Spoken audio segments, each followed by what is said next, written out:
OBC आरक्षण प्रश्नी आज भारतीय जनता पक्षानं राज्यव्यापी रास्ता रोको आंदोलन करून निदर्शनं केली। या आंदोलनाला कोल्हापुरात मोठा प्रतिसाद मिळाला।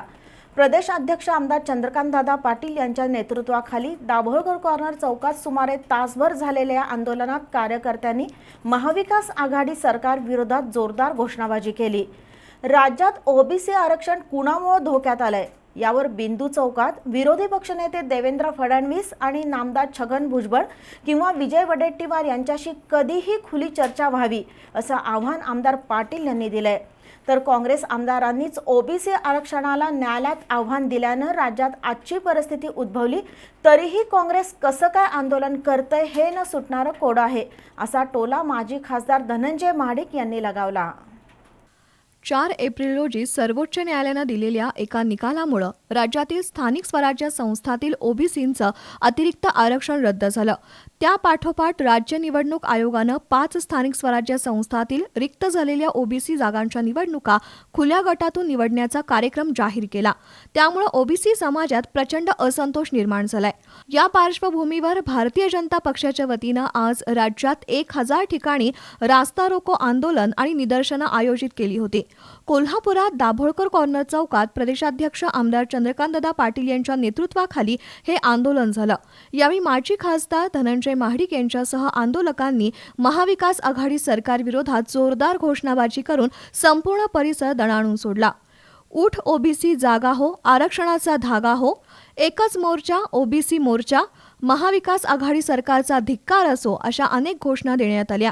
महाविकास आघाडी सरकारच्या नाकर्तेपणामुळेच मराठा आरक्षणाप्रमाणेच ओबीसी आरक्षण सुद्धा रद्द झालंय असा स्पष्ट आरोप चंद्रकांतदादा पाटील यांनी केला। महाविकास आघाडी सरकार प्रत्येक वेळी आपल्या अपयशाचं खापर केंद्र सरकारवर फोडत आहे याबद्दलही त्यांनी सरकारवर टीकेची झोड उठवली। राज्यात ओबीसी आरक्षण कुणामुळे धोक्यात आलं यावर बिंदू चौकात विरोधी पक्षनेते देवेंद्र फडणवीस आणि नामदार छगन भुजबळ किंवा विजय वडेट्टीवार यांच्यात कधीही खुली चर्चा व्हावी असं आव्हान आमदार पाटील यांनी दिलं।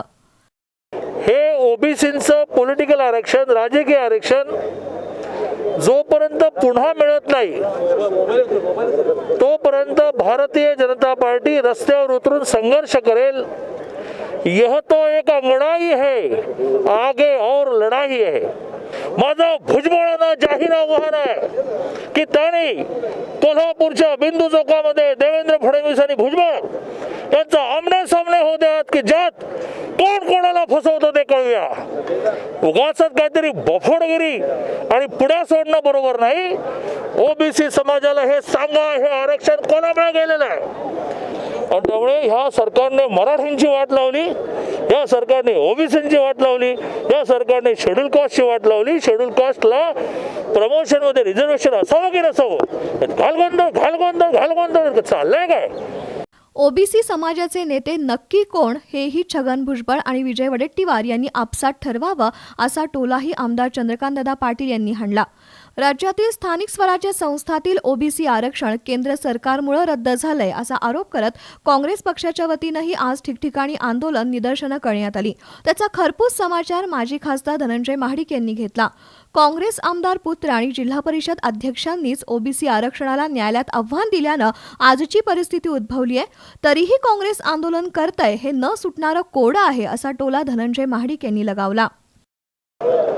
हे आरक्षण रद्द व्हावं म्हणून हायकोर्टामध्ये कोण गेलं तर एक काँग्रेसच्या आमदारांचे पुत्र आणि दुसरे काँग्रेसचे जिल्हा परिषद अध्यक्ष हे हायकोर्टामध्ये गेले की हे ओबीसीचं आरक्षण रद्द झालं पाहिजे म्हणून। ज्यावेळी फडणवीस साहेबांचं सरकार होतं त्यावेळी दादानी आणि फडणवीस साहेबांनी हायकोर्टामध्ये ते हाणून पाडलं। त्यानंतर हीच मंडळी पुन्हा सुप्रीम कोर्टामध्ये गेले आणि सुप्रीम कोर्टामध्ये ज्यावेळी एम्पिरिकल डाटा द्यायचा होता तो राज्य सरकारनं द्यायचा होता ते राज्य सरकार सध्याचं महाविकास आघाडी सरकार देऊ शकलं नाही म्हणून हा निकाल उलटा गेलेला आहे। हे काँग्रेसचं मला आश्चर्य वाटतंय की खरं म्हणजे हा मीडियाने प्रश्न त्यांना विचारला पाहिजे की हे कोर्टात गेलेले महाशय कोण आहेत त्यांचं उत्तर काँग्रेसनं दिलं पाहिजे।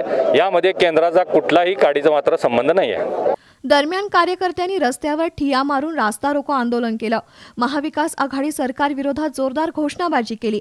सुमारे 1 तास हे आंदोलन सुरू होतं। त्यानंतर पोलिसांनी बळाचा वापर करत नेते आणि आंदोलक कार्यकर्त्यांना ताब्यात घेतलं।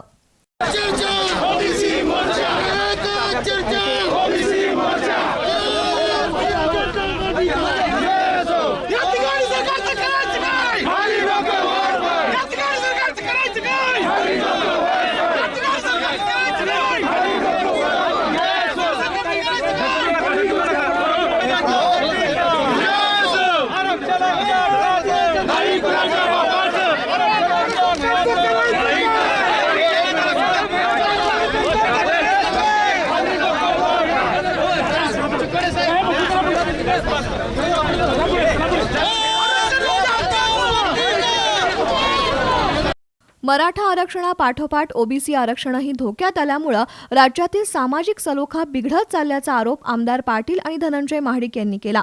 आजच्या आंदोलनात माजी आमदार अमल महाडिक, माजी नगरसेवक अजित ठाणेकर, विजय सूर्यवंशी, किरण नकाते, जिल्हाध्यक्ष राहुल चिकोडे, विजय जाधव, गायत्री राऊत, अमोल पालोजी, हेमंत आराध्ये यांच्यासह कार्यकर्ते, पदाधिकारी मोठ्या संख्येनं सहभागी झाले होते. राज्य सरकारनं ओबीसींचं राजकीय आरक्षण पूर्ववत करावं या मागणीसाठी आज इचलकरंजी इथंही भाजपच्या वतीनं चक्काजाम आंदोलन करण्यात आलं. यावेळी आंदोलकांनी राज्य सरकारविरोधात जोरदार घोषणाबाजी करून परिसर दणाणून सोडला. मुख्य चौकातच केलेल्या या आंदोलनामुळे वाहतुकीची कोंडी झाली होती. आंदोलनात नगराध्यक्ष अलका स्वामी, उपनगराध्यक्ष तानाजी पोवार, जिल्हा परिषद सदस्य प्रसाद खोबरे, विजया पाटील, अनिल टाळ्या यांच्यासह कार्यकर्ते सहभागी झाले होते.